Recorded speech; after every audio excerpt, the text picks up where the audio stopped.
Chef Ave and I would like to welcome you all to a tasteful encounter with HICAPS. Today we are going to make Ube Custard Cake. I know you've done it before and you always ask me, ano ba dapat yung gagamitin kong ube?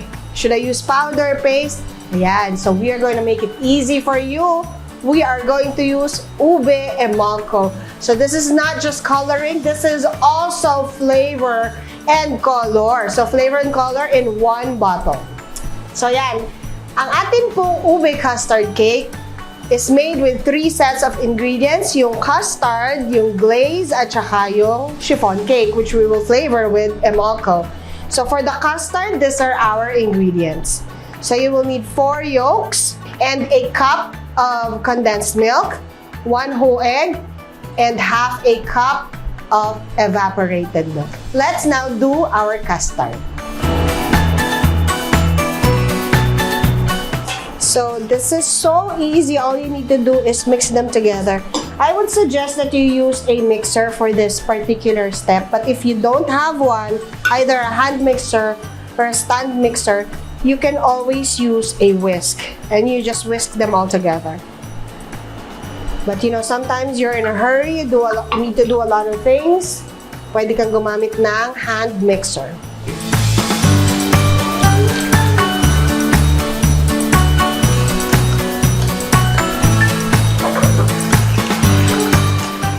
You just need to pass this through a sieve or salaan just to make sure na walang lumps ng eggs.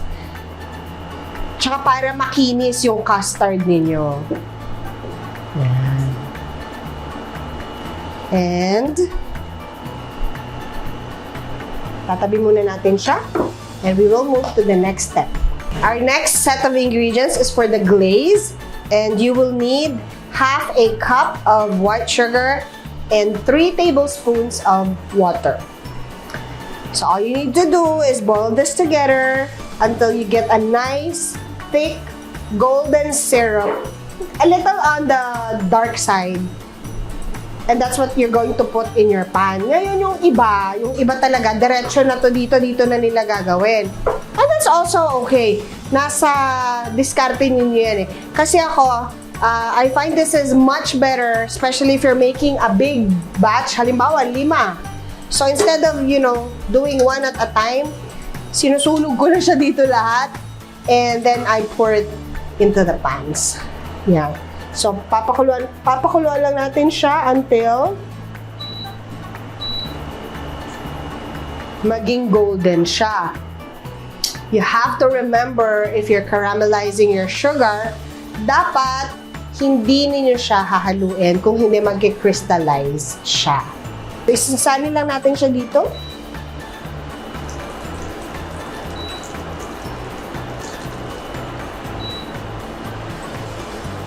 There you go. Alright, so now we're going to make the third part of the process of making the Ube Custard Cake. Ito yung pinaka-cake na. Yung una with the custard, which we have set aside. It's okay for you to make it in advance. Hindi yan masyadong sensitive. Ito naman yung chiffon. Yung chiffon kasi it's meringue based. So, medyo sensitive siya. Nadi-deflate siya if you keep it on the table for too long. So, this is actually the process that you should do last.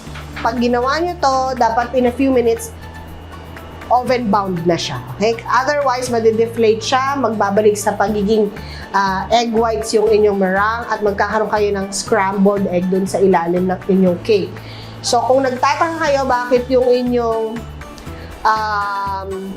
chiffon masiksik or dense yung ilalim, tapos yung ibabaw naman parang nawawagwag or crumbly, ibig sabihin, it's either na-deflate yung meringue ninyo or hindi ninyo na-beat ng tama yung inyong meringue. Okay? So, there is a certain consistency that you need to achieve para dito sa ganitong uri ng cake.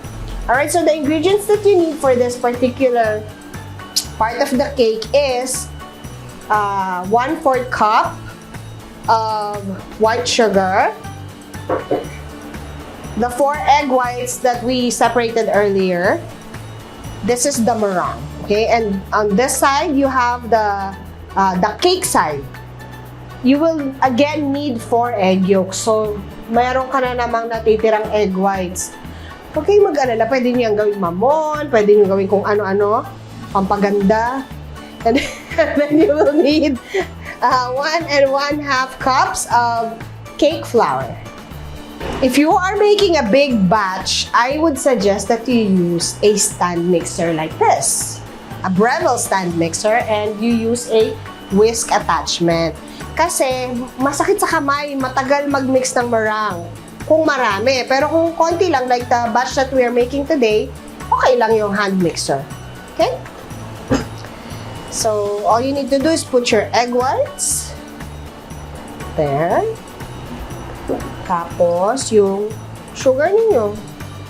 Hindi kailangan maraming yung may parang ritual, dahan-dahan nilalagay yung sugar, ganon. Or kailangan i-whisk muna ng konti yung eggs.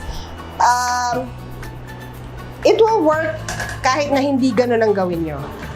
It's just important that there's no oil in your mixture para hindi siya magka-problema sa pag-alsa.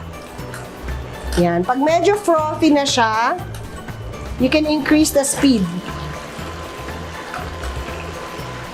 Yan.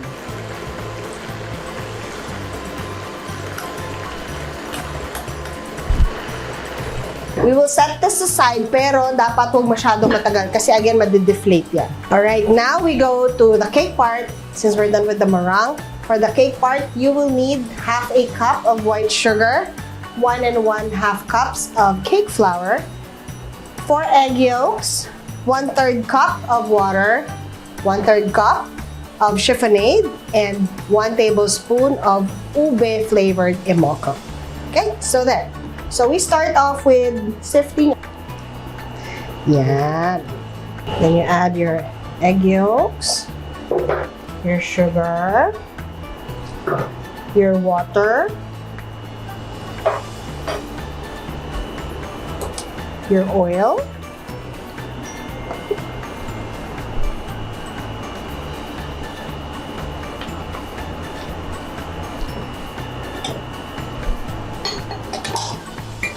and of course your very important ingredient, your EMULCO ube. This is going to be a bit thick, so make sure that you have a strong mixer. If you're in doubt about your hand mixer, please use a stand mixer para sure. Now, it's really, really very thick. So what you would like to do is mix first 1/3 of your meringue para lumambot yung inyong flour mixture. Yan, so just scoop it down under. So we're now going to add the final portion of meringue. There.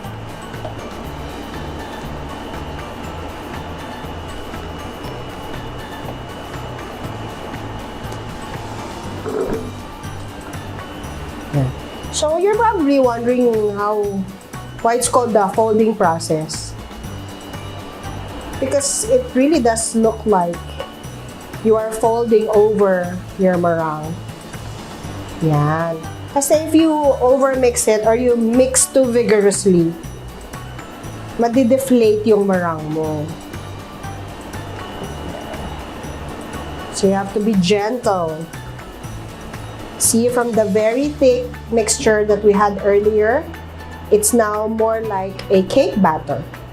If you also notice, we don't have any leavening ingredient here. Wala tayong baking soda, baking powder. Kasi ang pampaalsa talaga natin is yung meringue, which is powered by air. So pag na-deflate mo yan, wala ka ng pampaalsa. Magiging siyang parang rubber.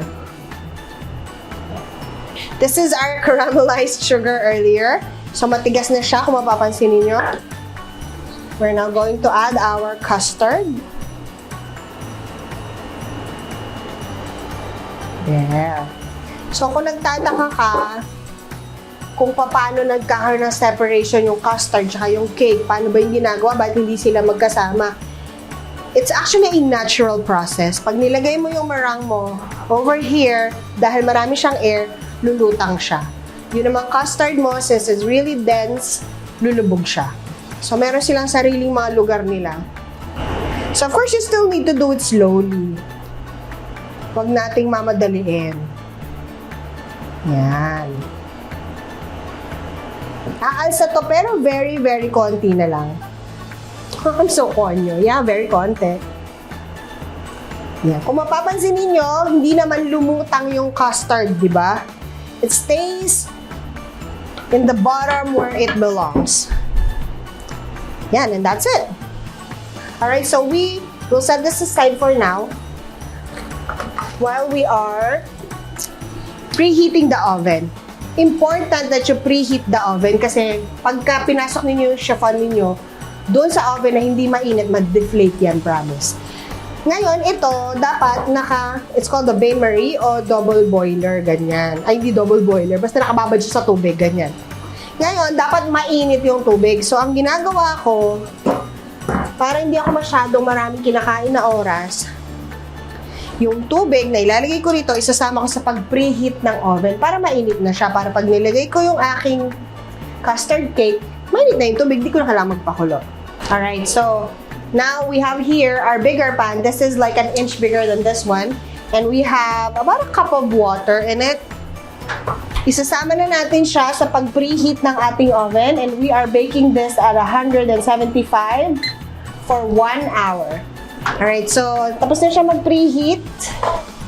Now we just need to put this inside. Very gently kasi baka mag-splash yung water, which is hot. Yan. Make sure it's smack in the middle, hindi nakadikit dun sa naunang pan. Yeah.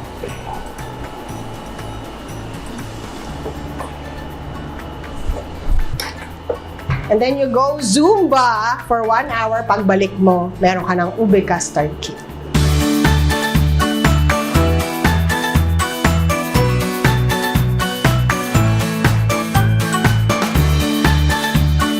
Yun guys, I hope you enjoyed watching me today. Don't forget to tag us when you make them and you post the photo. Syempre, tag nyo ako, Chef Ave, and of course, HICAPS Marketing.